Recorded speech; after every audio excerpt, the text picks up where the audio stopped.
So welcome back to another video. In this one we're going to just kind of look at some perspective and some buildings. So if I've spoken to you before about perspective, you either need it on the left or the right, never in the middle if you want a focal point. Yeah, a perspective is about having the lines go to that focal point. So we're going to put the focal point here for our purposes. Always make sure that the horizon line is either higher or lower, never in the middle. Yep, so we've got more sky here, more foreground there in this case. Okay, and we're just going to draw a few light lines towards this focal point. Okay, we're just going to keep it like that. And from those, we should be able to come up with some buildings. Let's just see if that works. Just by drawing a few straight lines down here, we should be able to come up with buildings.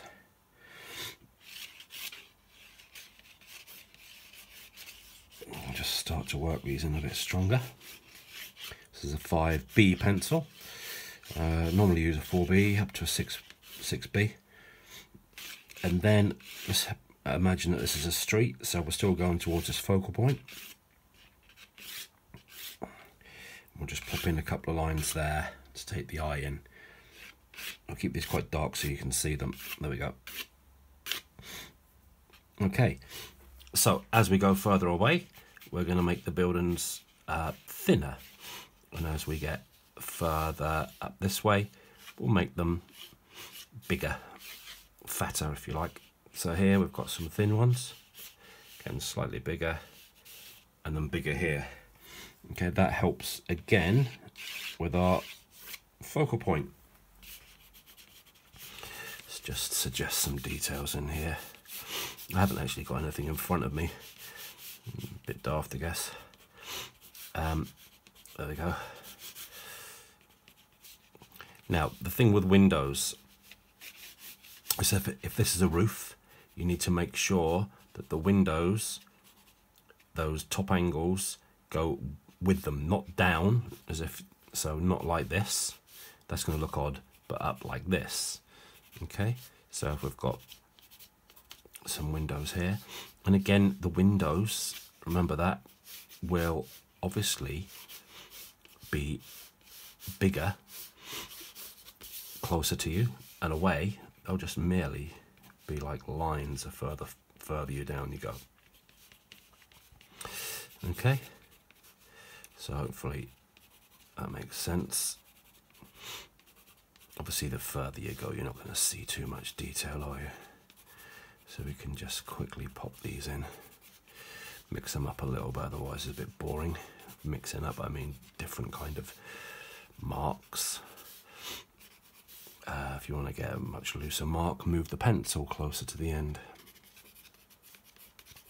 So you can see the lines and you kind of follow those lines as you come down.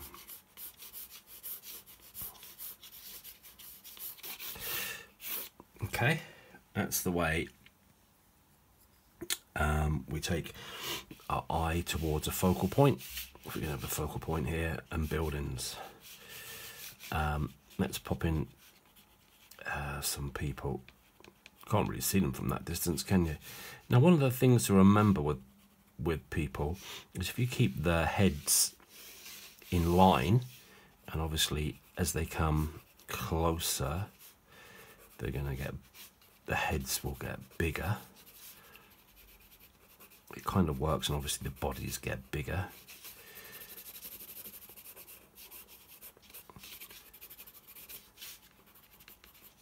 These are all a bit too in a row, a bit like sort of regimented, so we need to mix these up a bit in different shapes and stances. Obviously they're smaller, they're going to look closer together further back, same principle as the buildings.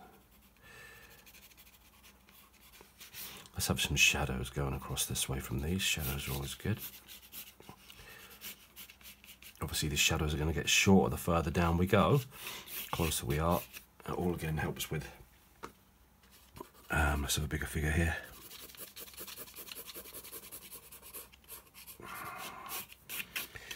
Just walking along, stick a bag in that one, let's have a bag on there. There we go.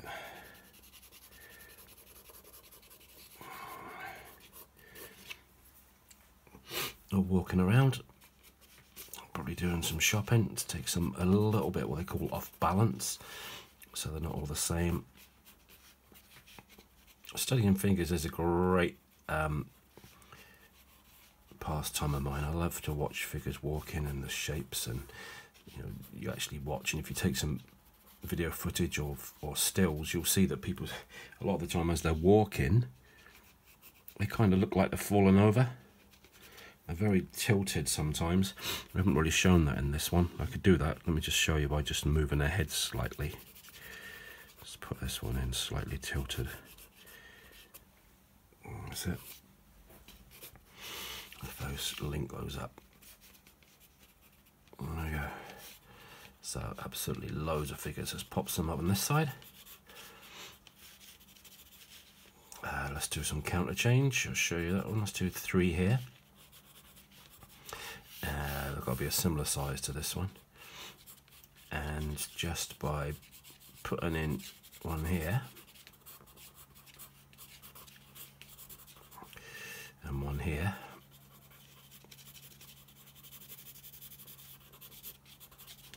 we should, if we've done it right, this one almost kind of fits in. Is light, so you've got dark and dark, and in the middle we have a light sort of figure there. There we go. So the more you practice with these figures, the better. Obviously shadows would be going over this way. So the buildings are here. This would be a path. Maybe this is a kind of pathway as well. Again, the same thing. If this was paving, obviously bigger slabs going smaller. Same here. Okay, so there's a quick sketch on perspective and creating some quick buildings. The only thing that I would do is just if you look out in buildings, the roofs and stuff are different sizes. You don't necessarily always get them in a big straight line. Things kind of hang over, and there's different shadings going on for the edges of buildings, which is always quite nice. Blur off a few things here. We haven't really done much on these. We'll just suggest a few windows. Keep that all nice and blurry, just for quickness really. I'll put that kind of there.